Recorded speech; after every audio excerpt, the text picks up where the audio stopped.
আজকে যেটা নিয়ে ডিসকাস করব সেটা হচ্ছে এটা একটা বোর্ডের জন্য খুব ইম্পর্টেন্ট একটা কোশ্চেন ধরতে পারো। সেটা হচ্ছে হুইচ টার্ম অফ এপিটা দেওয়া আছে, দেখে নাও এপিটা ডিক্রিজিং অর্ডারে যাচ্ছে, is the first negative term. তাহলে কোনো এপি যদি ডিক্রিজিং অর্ডারে থাকে, সে আমি একটা এপি লিখছি, সে 8 6 4 2 0, এবার চলে এলো নেগেটিভটা। তাহলে ডিক্রিজিং অর্ডারে থাকলে এপিতে নেগেটিভ টার্ম আসবে। আমাদের এটাই জানতে চাইছে কোন টার্মটা নেগেটিভ টার্ম হবে।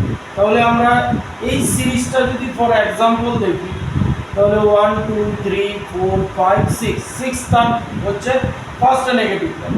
এবার এটাকে এক্সপ্লেন করবো কি করে, যেমন এটা ফার্স্ট টার্ম, এটা T1, এটা T2, এটা T3, এরকম করে এটা T6, সিক্সথ টার্ম। তাহলে T1 আমরা বলতে পারি গ্রেটার দেন 0, কারণ T1 হচ্ছে পজিটিভ। সিমিলারলি আমরা এখানে T3 বলতে পারি গ্রেটার দেন 0, কারণ T3 টার্মও পজিটিভ আছে। কিন্তু যখন নেগেটিভ টার্মে চলে আসবো তখন কি লিখব, তখন T6 লেস দেন 0 হয়ে যাবে, কারণ নেগেটিভ টার্ম ওই টার্মটা 0 থেকে ছোট হবে। এই কনসেপ্টটা আমরা ইউজ করি। তাহলে এই কনসেপ্টটা ইউজ করতে গেলে আমাদের কি ধরে নিতে হবে, আমরা তো এই সিরিজটা পেয়েছি, এই সিরিজটা কন্টিনিউয়াস চলতে থাকবে।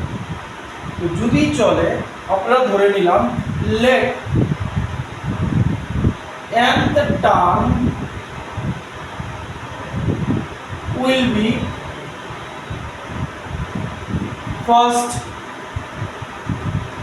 negative term, তাহলে আমাদের সিরিজটা কি আছে, 1 2 1 1 1 7 চলছে, 113, এরকম চলতে থাকবে। চলতে চলতে চলতে চলতে চলতে চলতে এখানে গিয়ে হয়তো কোনো একটা টার্ম আসবে যেটা নেগেটিভ হয়ে যাবে। তাহলে এই টার্মটাকে আমরা ধরে নিলাম nth টার্ম, সরি এই টার্মটাকে ধরে নিলাম আমরা nth টার্ম। মানে কি হবে, এই nth টার্মটা লেস দেন 0 হবে। এই টার্মটা যেহেতু নেগেটিভ হবে সেহেতু এটা 0 থেকে ছোট হবে। তাহলে আমাদের Tn এর ফর্মুলা কি আছে, তাহলে আমাদের কি হবে, Tn লেস দেন 0 হবে। তাহলে Tn এর ফর্মুলা কি, a plus n minus 1 into d less than 0। আচ্ছা, a কত আমাদের, এই হচ্ছে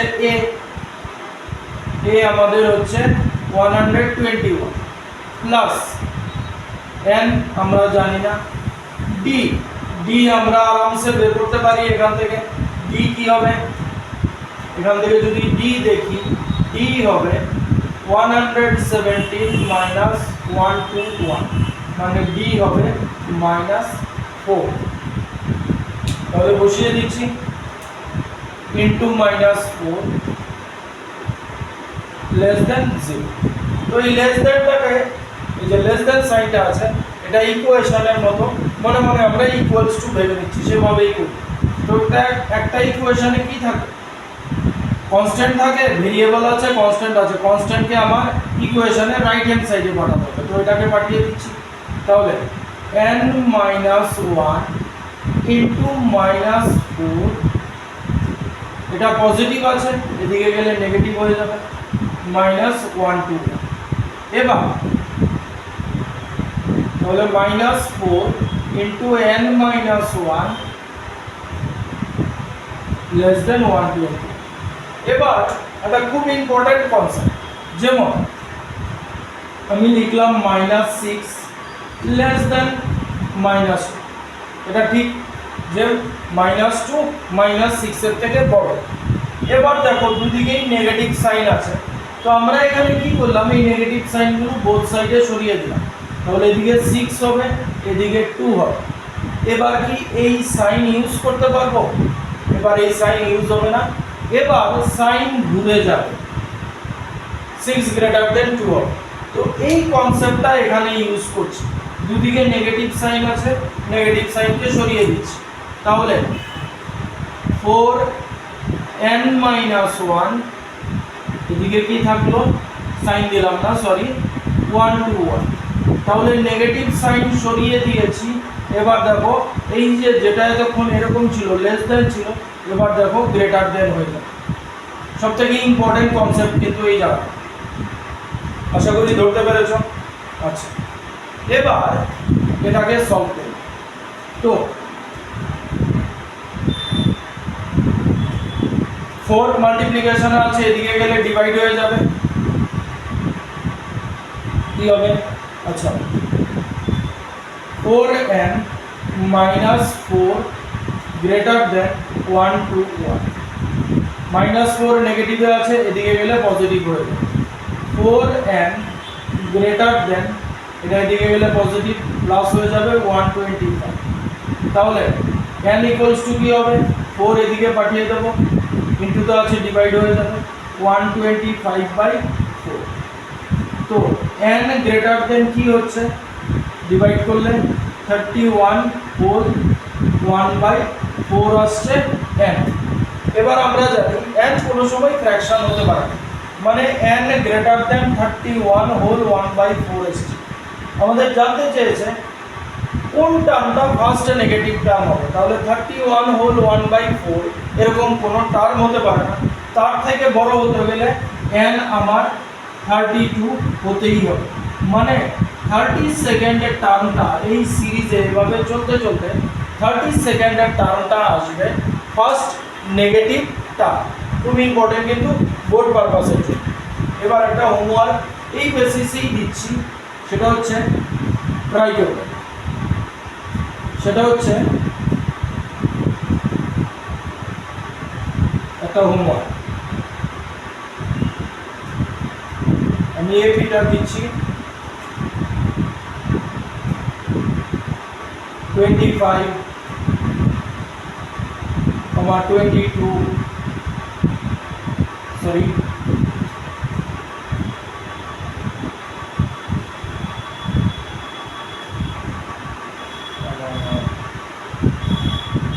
-20, -17, -14 dot dot dot, which will be the first positive term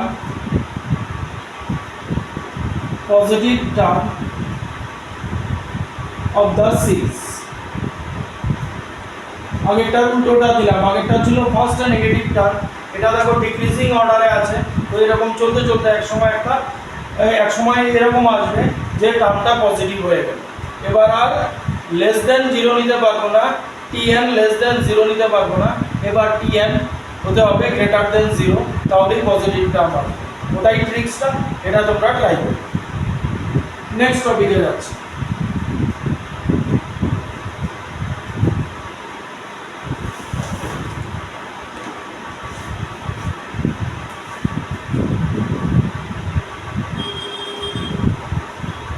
কি বলেছে,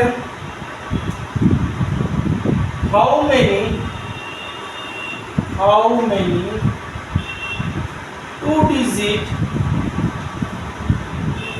numbers are divisible by 6?